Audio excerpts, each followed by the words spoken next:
Right. So, this is a swarm that's gone in. Did we have any of these? None of mine had swarmed. No.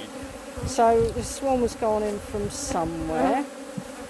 We must ignore their apparent temper because we've got two here that are really beyond the pale today. We think that whatever flow they were working has stopped. Oh look, we've got some nice brood. So that's nice.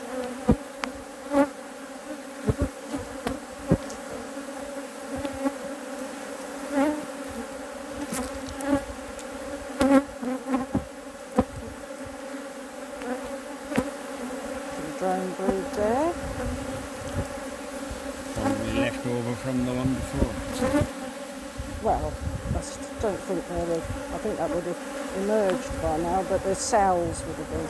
This last time I looked through it had a drone layer in it, and there wasn't enough left for us to do anything with them. So there's a soppy bit of me that hopes that the last few got themselves as to be part of this before they died. So we haven't been through it for about 6 weeks. And as you can see, there's a well-established swarm.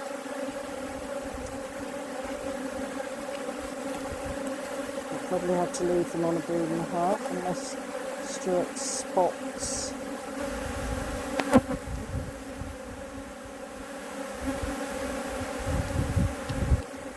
the queen down there, in which case we can consider putting the queen excluder underneath. Okay, I really can't tell you what their temper is because I'm completely covered in bad temper bees. I'll show you. If it turn around. No, it won't turn around while I'm videoing. I'll turn it around. Completely covered. Bad tempered bees. As I say, they're not from this hive.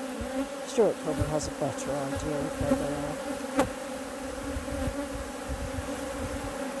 No, these are as good as gold. So it was prime swarm. Stuart says they're as good as gold. Prime swarm obviously gone in. She started laying almost straight away. Obviously, ideally we'd like them to go into a box with some fresh comb in, but these things happen sometimes.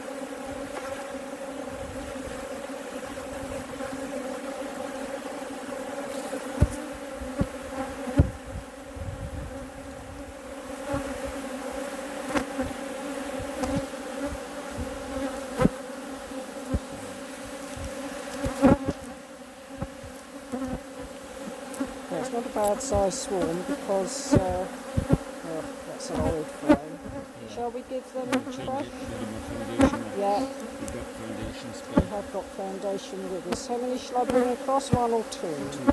Two, right. We're going to get some foundation. Yeah, it's always best if you possibly can, because the swarm will draw a box out in no time at all. You'll get lovely, fresh and clean. As I say, we just knew that lot were going to die out, so we were letting them do it. It wasn't, I think it was even wet the day that we were here when we realised that they were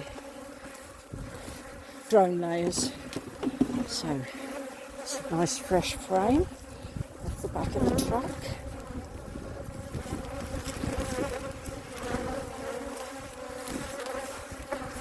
Don't park the truck too near the bees because we know that they're a bit followery-ish. We don't want them following us too far.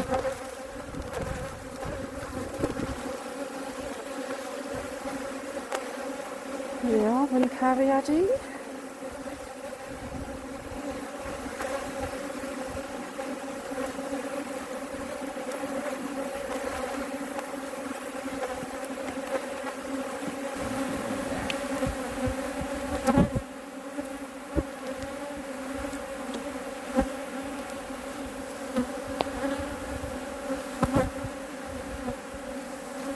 see how the bees free it from the edges. They like the frames to be like that. It makes it easier for them to travel. They often do it to the front frame, and we then think it's a dancing frame because that's where the bee will come in and often dance to tell them where they want, and whether it gives more vibration if it's split like that. Well, it would, wouldn't it, if it's not attached all the way around the edges? It would vibrate more as the bee dances and vibrates herself. So it's just a theory. Don't know that it's true. But I do know they do like to do a bit of work in their homes, a bit of renovations, get things how they want them.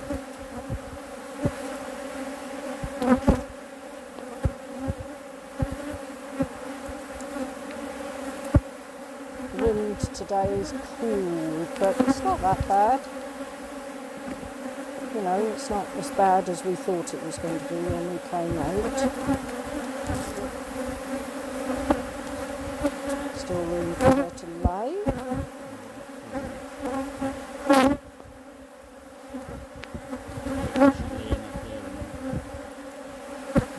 Yes, I suspect they're also laying up there. They must have thought it was their birthday when they found this.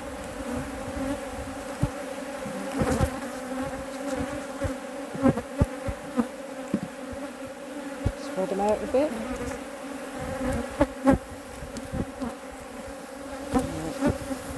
Would you like me to puff the front?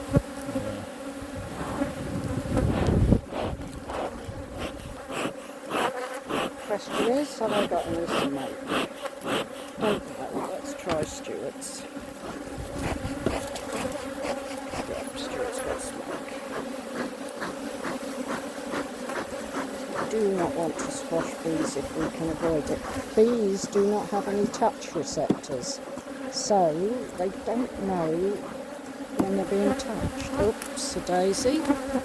It's a little mini eek that we use.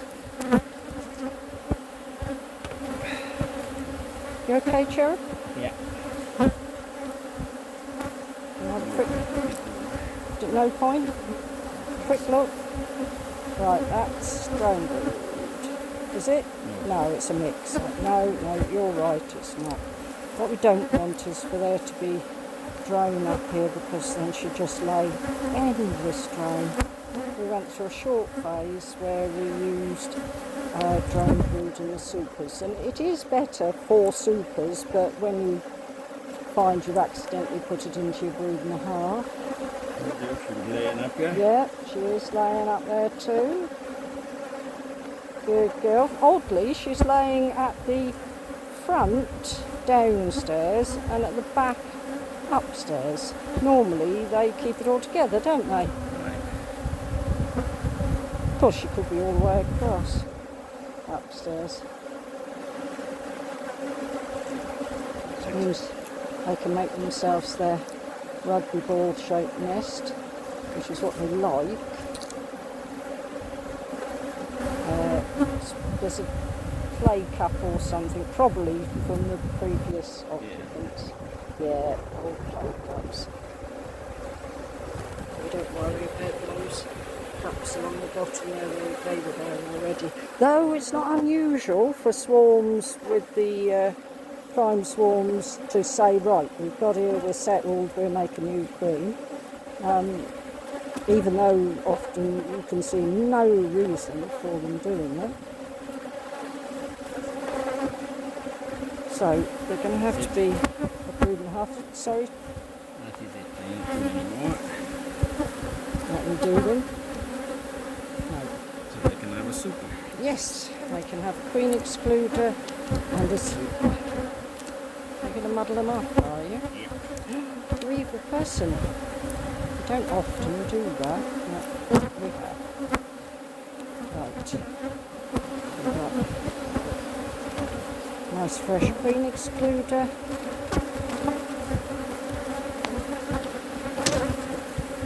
Sorry, because I suspect you know that just stops the queen from being able to get up and lay in the in the honey supers. Some people don't use them, most people do in the UK. The super's almost had its day, I think. I made that one 20 years ago. Did you really? One of my first supers I ever made. Yes. Even longer. Yeah, Stuart says he thinks he made this ply super about 20 years ago. Could have been longer. But we've not used ply since. It doesn't keep very well. So there we are. Well, that's a pleasant surprise. Fingers crossed they settle in well, don't have any issues. We'll see where it goes.